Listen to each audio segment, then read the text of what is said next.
I'm Jen Taylor Skinner, and this is the Electorette. Welcome to another Redux episode. One of the themes that kept returning during my earlier interviews was race. This is a really tough episode for me because, essentially, it requires facing the fact that we have someone in the White House who embodies the ugliest part of America: racism. We fought wars to rid the stain of racism. We've tried to protest it away. We've tried to shame it away. We've tried to vote it away.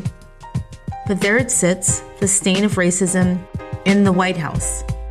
You know, Trump showed us who he was in 1973 when he and his father were sued for their discriminatory rental practices. So when he came out as a birther during Obama's presidency, it may have surprised some people, but others knew exactly who he was all along. And so, of course, his first executive action was the travel ban. He could not wait to rid the country of people he thought were undesirable in his eyes. And one of my first guests on Electorette was Maryam Zaringhalam. She's a Science and Technology Policy Fellow at the National Institutes of Health. She's from a family of scientists, and her parents also immigrated from Iran. Maryam was actually traveling in Iran during the first travel ban, and in this clip, Maryam gives a powerful account of what that experience was like for her. Take a listen.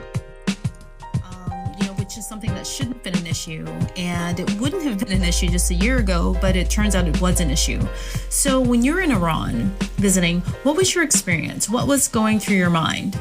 There was a lot of fear and anxiety initially because I was born here in America, and I grew up feeling very much like an American, but an American who had this other side to me, who grew up with many of the traditions of Iranian culture.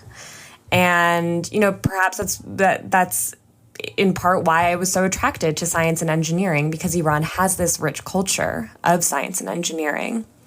And, I'd had experiences growing up where I learned, right after 9/11, I learned that part of my identity of being an Iranian American could be problematic for people because, I was just in 8th grade and I grew up in the suburbs of New York, and I heard a rumor that there was this girl, or I heard that there was this girl who was spreading a rumor about me and my family that we were members of the Taliban, which is so completely absurd because we're just this, boring family, like a doctor and an engineer and, 2 kids, very cookie cutter family who just happened to be from Iran.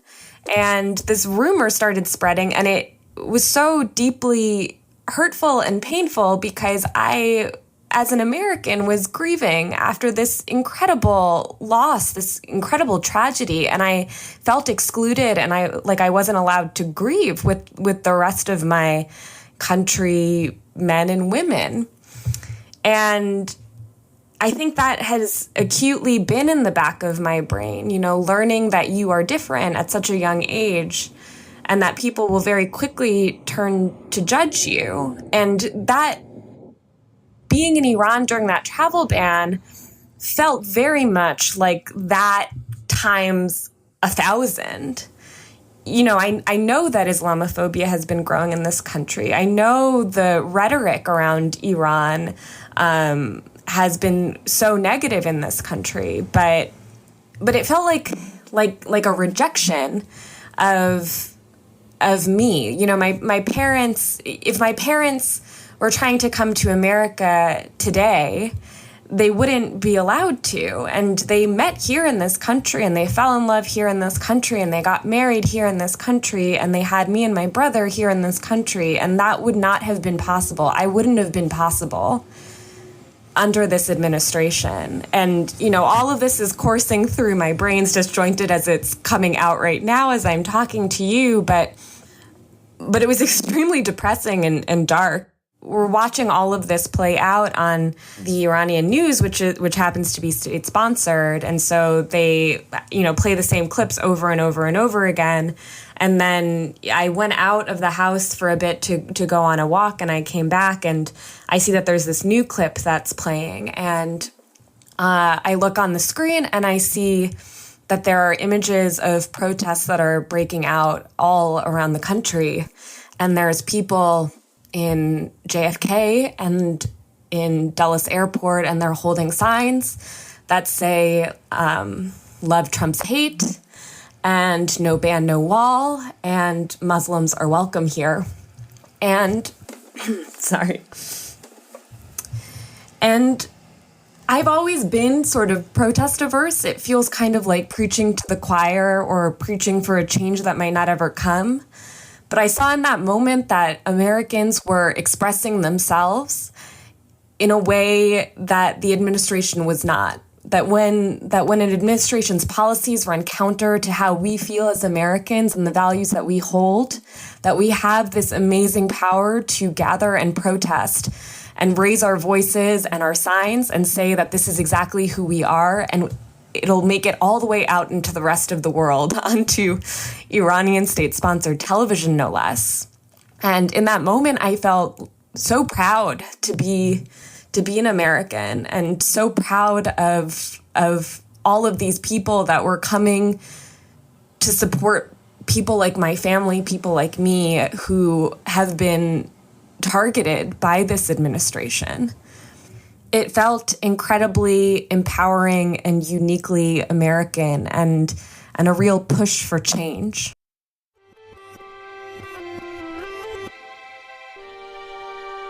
The next clip features my conversation with Dr. Catherine Squires. Dr. Squires is a professor at the University of Minnesota, and she's written several books on race, gender, and the media.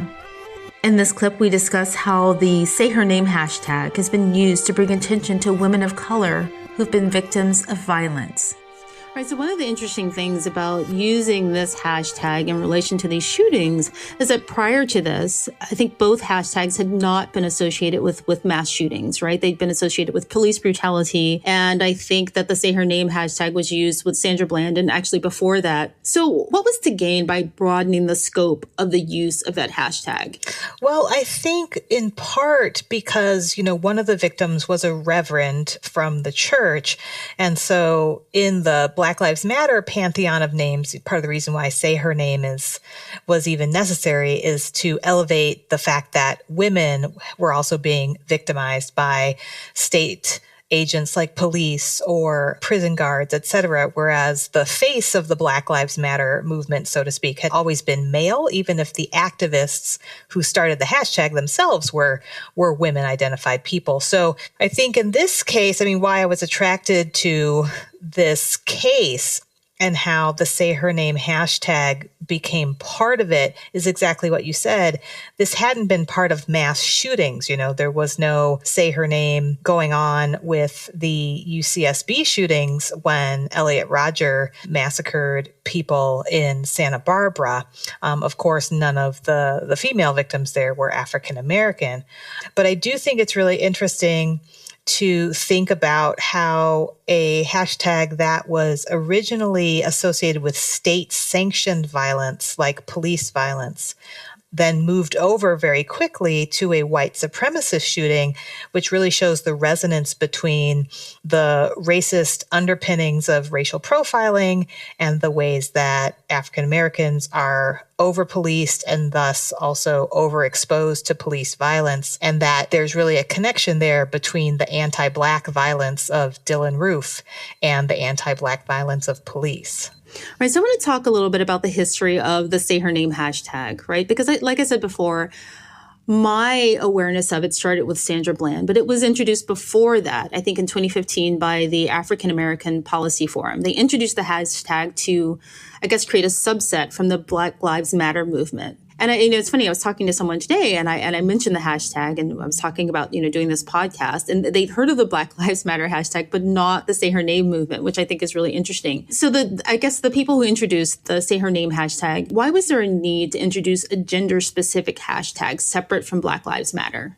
Well, I think you pretty much said it in your own intro there, that the idea that women are equally vulnerable to police violence is sometimes hard for people to wrap their minds around, because for so long, the face of the Black victim of racist violence has been, a male lynching victim, or a male victim of a police shooting, or a male civil rights leader who is martyred, right? And so because our public imagery is so overrepresented with Black male victims of this kind of racist violence, to actually have to generate a specific hashtag to get people to see how vulnerable women of color also are to this kind of violence is necessary. And you wouldn't think that would be the case, in the 21st century, but it really is. And it also resonates really well with a lot of the work that's been going on about the prison industrial complex, where we see that women, and specifically women of color, are the fastest growing proportion of people behind bars, mostly for nonviolent offenses.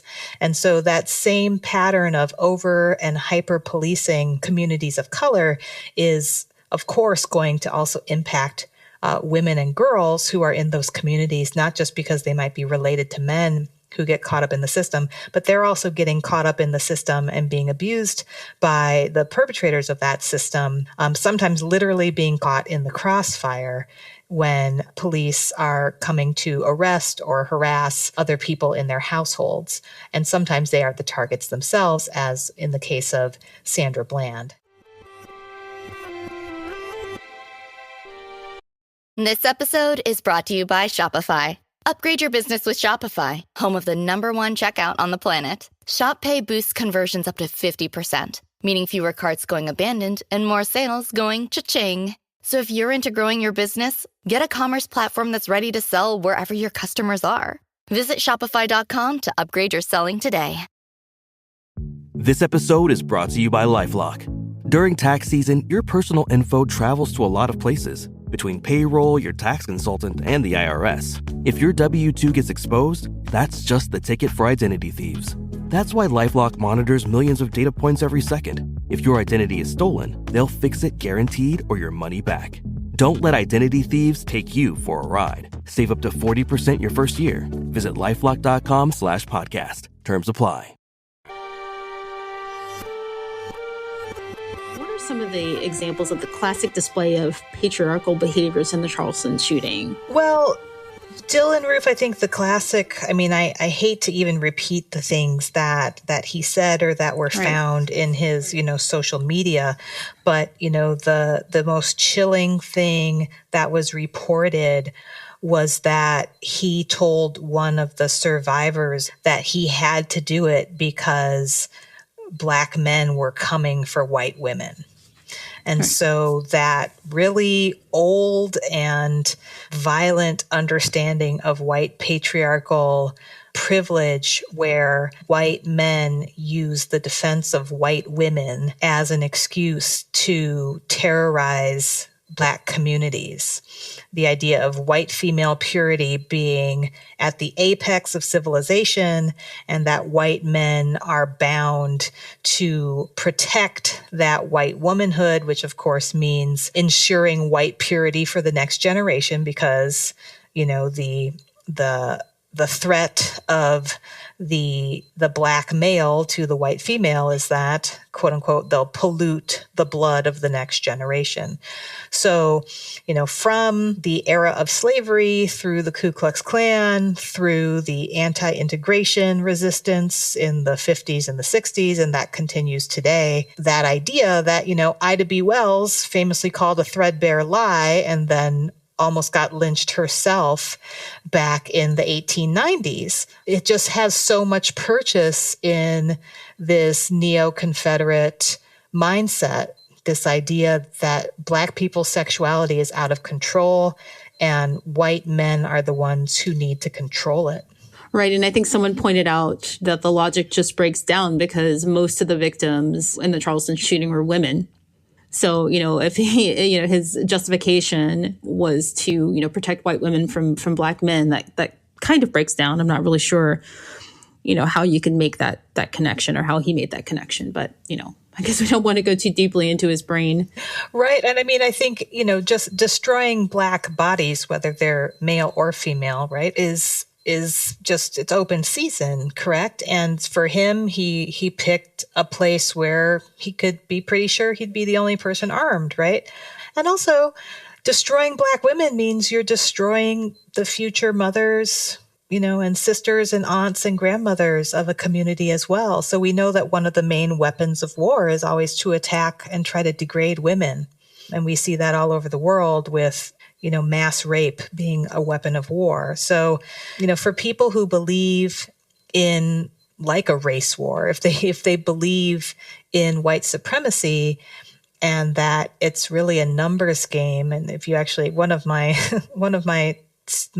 colleagues is actually writing a book about white women in the neo-Nazi movement. And one of their big goals is to have as many children as possible to outbreed what they call the inferior races who are breeding too much. And so you'll see these websites and they actually weaponize their children. They say you need to have a quiver full. So they imagine their children to be arrows that they can then shoot out into society to do battle. So if you don't have a quiver full of children, then you're not a good archer.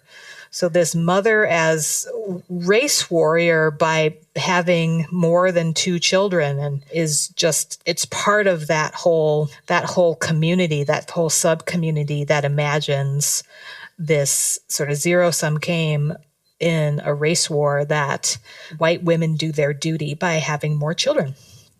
So that's a big digression, but the logic is actually there, right? That it's part of the battle is to outbreed and outlast. Right. I think somebody missed the point of motherhood. Yes, I think there's a lot of things about family that are warped.